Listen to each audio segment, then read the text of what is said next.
This is Duke University.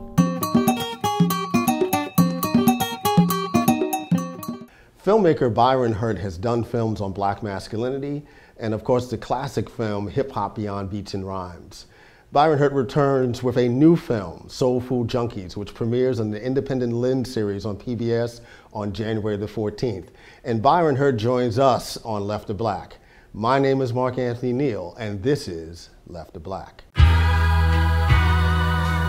Yeah. Eric, you're a real IG for this one. Yeah. Welcome to Left of Black. I'm your host, Anthony Neal, and we're joined this afternoon by Mr. Byron Hurt, award-winning independent documentary filmmaker. His films include I Am a Man, Black Masculinity in America, the now classic Hip Hop Beyond Beats and Rhymes, and Byron Hurt's latest film, Food Junkies, premieres on January 14th as part of the PBS series Independent Lens. How are you doing today, Byron? I'm doing great, Mark. How are you? And thanks for having me on, by the way. Man, it's a pleasure to have you on. I was going over your bio, and I didn't realize that your people come from Milledgeville. Yes, that's right. Did you also know that Milledgeville was once the capital of Georgia? Yeah, I had the chance to go down to speak to Georgia State there about a year and a half ago. That's the only reason why I knew anything about Milledgeville. Right.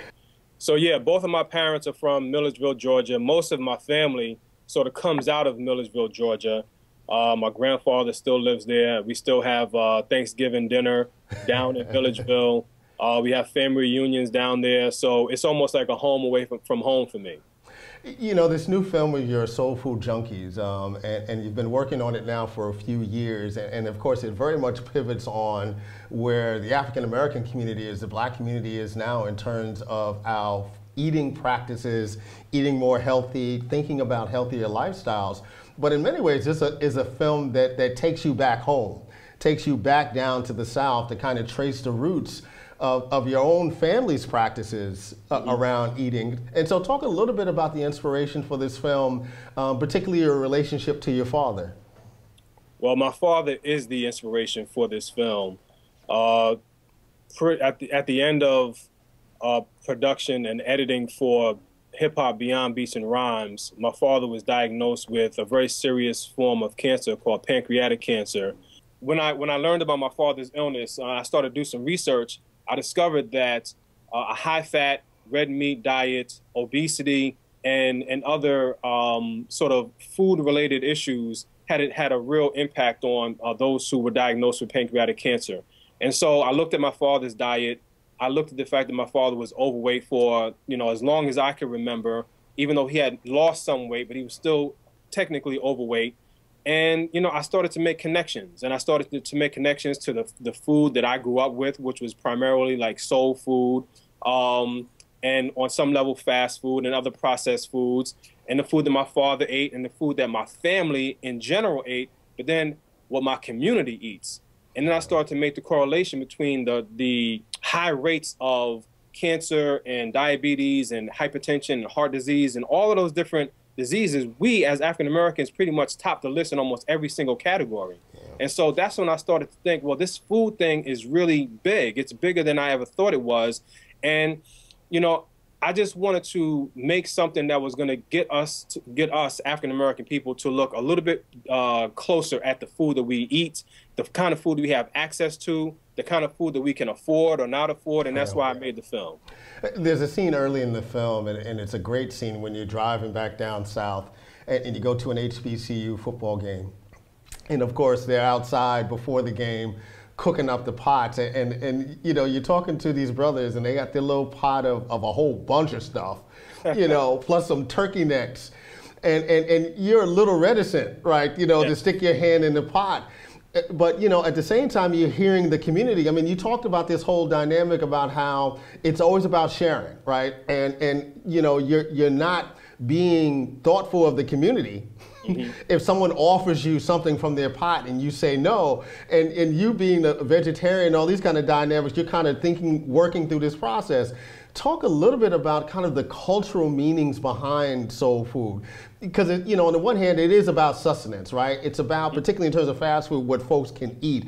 But we've built a whole culture in this country around these foods and the kind of leisure time that we have around consuming these foods. Yeah. Well, you know, when I was growing up, Mark, every time we came from New York all the way down to Millersville, Georgia, the first thing that my father would always say to me and my sister is, when somebody offers you a plate of food, don't turn it down. Accept the plate of food. And it didn't matter if we had been to 5 houses already and had food, or you know, if we were starving. It didn't accept that food. And that was just a part of the culture. And he explained to us that, you know, people took food very seriously down in the South. It was their way of showing you that they loved you and cared about you, and that they would be, you know, offended if you didn't accept their offering, you know.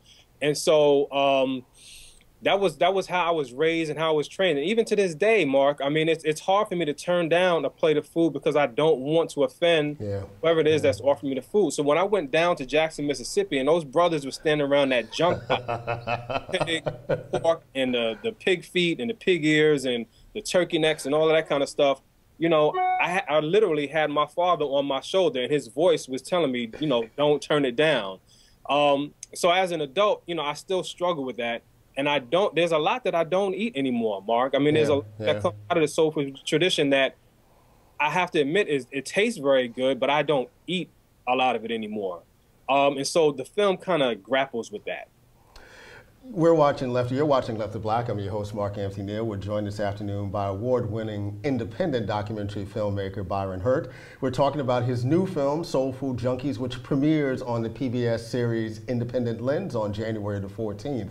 You know, Byron, if we were to talk to some of our elders, you know, they might say to us, well, you know, we were raised on this food, right? Our parents were raised on our food, right? We can go back 2 or 3 generations of folks being raised on this food. But yet, in this moment, we're seeing that there's something about this food that's not healthy for us. What do you think has changed? I mean, what did you find out in the context of making the film about what might have changed in this context? Well, I do think you're right. I think it is a generational thing. And I heard a lot of that as I was making the film from young and old people. But I think some of the things that have changed are the food system. The food system is producing food now that has a tremendous amount of pesticides and other really toxic chemicals in our food that's really it's really hurting us, and it's harmful to our bodies. So I think that in previous generations, as Dick Gregory says, people were growing their own food, people had their own gardens. People were eating more organic food because they were in control of what they were growing. Now that's not the case so much. Also, we live much more sedentary lives than I think generations previously. And we eat a whole lot more processed food and a lot more fast food than previous generations. So I think all of those things factor in.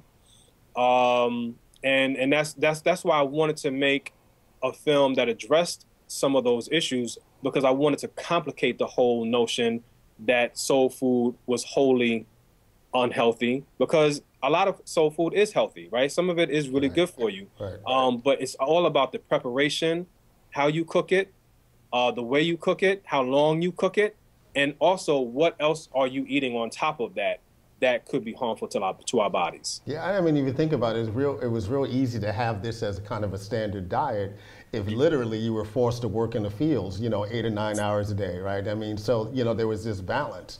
You know, your first film specifically deals with black masculinity.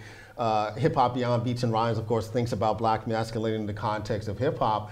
And some folks might think that, you know, this might be a different direction for you in terms of Soul Food Junkies. But talk a little bit, and you mentioned a little bit of this earlier in relationship to your father, about the relationship of black masculinity to a healthier lifestyle in general, but healthier eating. And particularly this, you know, this difficulty that many men have in terms of going to the doctor to actually deal with the kind of simple, what we always think of as just simple aches and pains, but sometimes might be, you know, reflective of something much more serious going on in our bodies. That's absolutely true. And yes, this film is somewhat of a departure from my previous work dealing specifically with black masculinity. But I think if you really paid attention and you look closely, I mean, the film is really a love story between me and my father and my family and my father, and my love for this man who meant so much to me and who I really wanted to change his eating habits so that he can live as long as possible, and his sort of resistance to that.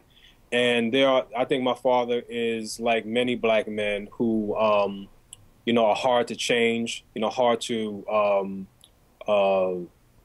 make adjustments to tradition, and who don't necessarily take care of themselves in the best way that they can. You know what I mean? Yeah. And so, you know, there are a lot of African-American men who don't go to the doctor when we feel, or when we don't feel right. You know when your body doesn't feel right. Yeah.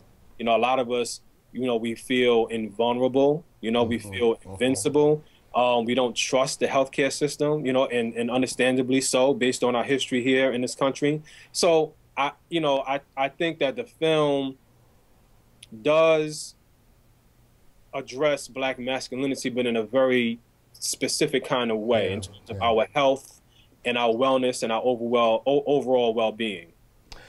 In the time since you've done Soul Food Junkies and the film before then, Hip Hop Beats and Rhymes, you know, you had the opportunity to get married. You have a young daughter now. How has that kind of change in your life it affected your filmmaking, right? You know, in terms of perhaps making you more focused, thinking about a wider range of things to do film on? I mean, how has that changed your process? That's a really good question, Mark. Well, I will say this: I don't work as hard. You know, I don't work as long. Because you know I want to spend real quality time with my daughter. So, you know, it's helped me to not be so much of a workaholic. So that's one thing. But there are so many different stories that I'd like to tell because I am a father, because I have a daughter. I mean, just being a parent now just brings up all sorts of issues that I had not even thought about, you know, like corporal punishment, for example. You know, like my wife and I have, you know, made a decision that we're not going to, you know, hit our child, right? And a lot of people, especially in the black community, think that's real crazy, that we would make that kind of decision. But, you know, I think about things like that, and I think that would be a real interesting, you know, topic to pursue as a film.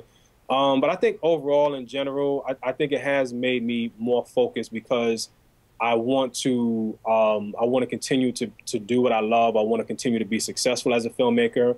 I want to be able to show and model to my daughter, you know, what success looks like when you pursue something that you're passionate about, that you love, and that sort of helps to define who you are. So I think that you know, she gives me a lot of motivation, you know, in that way. You're watching Left to Black, and we're joined this afternoon by Mr. Byron Hurt, award-winning independent documentary filmmaker. His films include I Am a Man, Black Masculinity in America, the classic Hip Hop Beyond Beats and Rhymes, and his newest film, Soul Food Junkies, which premieres on the Independent Lens series on PBS on January the 14th. I'm going to change directions a little bit here, Byron. I know I see you fairly regularly on Facebook, so you know you're embedded in the social media world. Yes, and of course, the big conversation in social media, at least since Christmas Day, is the new Quentin Tarantino film, Django Unchained. Have you been surprised at all by how much commentary there has been about the film? And I'm particularly interested in your response to kind of commentary about the film amongst folks who haven't seen the film. Well, you know, honestly, I have been surprised. I mean, I was actually blown away, and I'm still blown away at the amount of discussion that has come out of that film, especially via social media. Yeah. And I watched the film, and to be real honest with you, Mark, I didn't think I was going to like the film. I wasn't really so, you know, I didn't know if I wanted to see the film, to be honest with you. But I did know that this was going to be sort of like a really important film in the culture, so I wanted to go check it out. And I wasn't as disturbed by it as a lot of people are, to be honest with you. Now, I'm not saying the film doesn't have problems. I'm not saying that Quentin Tarantino clearly doesn't have his issues as a filmmaker as it relates to black people and the black community. But, you know, I was really surprised at how angry and upset and hostile people were toward the film without even going to see the film for themselves. And I know for me as a filmmaker, I can't stand it when people make judgments about my films, about my work, if they haven't seen my work. I mean, you know, I think you have to first go see something before you come to a conclusion or a judgment. But I think that Quentin Tarantino is the kind of polarizing filmmaker, and he has a history of offending Black folks in a way that makes people really sort of repulsed by his work. And I mean, that's really what I saw. A lot of people who are repulsed by the idea of Quentin Tarantino making a film that is set during a slavery period. A lot of it, I imagine, comes down to this kind of question of access. I mean, and when you hear Spike Lee's comments about Quentin Tarantino, a lot of it is about what kind of films Spike Lee is able to make, what kind of funding he can get for films. But a lot of it also has to do with an audience, and I think the Black community bears some responsibility here in terms of even us as a community knowing what kind of work our filmmakers are making. I felt very differently about Django Unchained, which I found entertaining because I had seen Halle Jarima Sankofa, right? And I wasn't expecting Tarantino to do Sankofa. Had I not seen Sankofa before, I might feel very differently about, Quentin Tarantino in that context. I agree with you 100%. And it makes me wonder for you as a documentary filmmaker, talking about this question of access, I look at someone like Ken Burns, who, is high on the food chain in terms of documentary filmmaker, who can partner with his daughter to do this incredible film about the Central Park Five.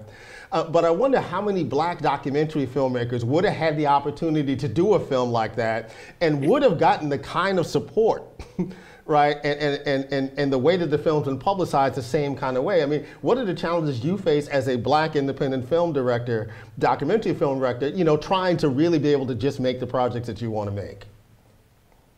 Well, I think as a filmmaker, a documentary filmmaker, I think I've been luckier than many, because I have had the benefit of having resources and getting funded from, large institutions like the Ford Foundation and ITVS and the National Black Programming Consortium. There are some filmmakers that don't get that kind of support at all. Right. But having said that, I think that filmmakers like Tarantino and Ken Burns on the documentary filmmaking side, they do have greater access. They do have people who are willing to support them to tell whatever kind of story that they want to tell, whether it has to do with, Black people or any other group of people that they want to explore. I think that is unfortunate, because there are a lot of, burgeoning documentary filmmakers out there who want access, who need some sort of support, but they can't get it because, there are other white filmmakers who are telling stories about us, right? And so, I haven't seen Central Park Five. I respect Ken Burns as a filmmaker. I've met Ken Burns. I just wish that, we as African-American filmmakers had that level of support, from institutions, who have the pockets to support us. That being said, though, now that we live in an era of crowdfunding and Indiegogo and Kickstarter, we can do a lot of those things on our own now in ways that circumvents the gatekeeper, so that we can have our stories told and we can, be at the helm of our own projects. But again, that's a lot of work. To have a Kickstarter campaign is a lot of work. And you have to get people to support you who may not be familiar with your work and what you're capable of. But to that extent, I think that we have a long way to go before we can get, filmmakers on the same level as a Ken Burns or a Tarantino or any other white filmmaker who can get millions of dollars to tell a story about, Black people, Black culture, the Black community, or what have you. What's next for you, Byron? Well, I'm going to be taking this film on the road. I'm going to be traveling all over the country showing it, having community conversations. The film is going to be a part of ITVS's community engagement program called Community Cinema, and it's going to be shown at over 100 cities around the country. I won't be at all 100 cities, but I'll be showing the film and traveling with it. And then I'd like to get started on my next documentary, which I plan to announce shortly after the broadcast. We've been joined this afternoon by Mr. Byron Hurt, award-winning independent documentary filmmaker. His films include I Am a Man, Black Masculinity in America, Hip Hop Beyond Beats and Rhymes, and now classic film about Black masculinity in hip hop. and his latest film, Food Junkies, which will premiere on the PBS series Independent Lens on January the 14th. Thanks for joining us this afternoon, Byron. Thank you very much, Mark. And again, I appreciate all of your support. You've been very supportive for me for many years now, and I just I thank you so much. And I see your tweets and I see your posts on Facebook in support of me, and I mean, that's the kind of support that I love to get. So thank you very much. Man, we appreciate the work that you do, man. Yeah. Eric, you're a real life G for this one. Yeah. All black everything. All black, you know.